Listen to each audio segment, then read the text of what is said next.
This time we are here with overview video about my next project, which is this 3D printed Scorpion EVO 3 Plus, which you can know from American market.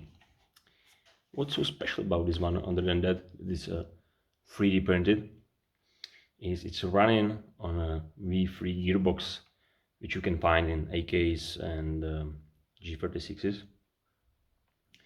Also, it's using modified MP5 magazines. This is MP5 magazine insert in custom 3D printed shell.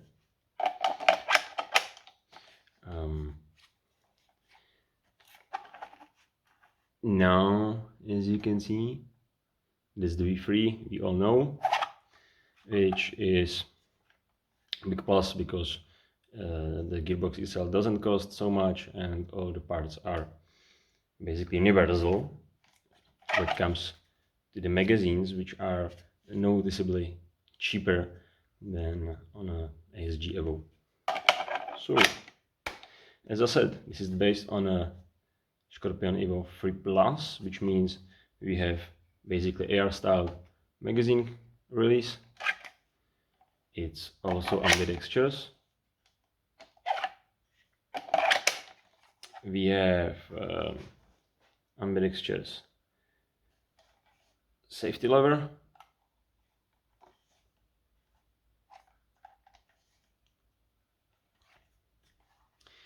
and bolt release imitation, as I showed, working charging handle, which you can HK slap. And this particular model is compatible with your normal Scorpion stocks, stock plates, you name it, and handguards. I use dimensions from the real steel, so if you don't like this macro setup, you can just, print another handguard on another stock and just swap it. So this is it. This is once again AEP Scorpion 3 Plus version, fully printed, your AEG Scorpion. See you with another video next time. Hopefully it will be assembly video of this amazing kit.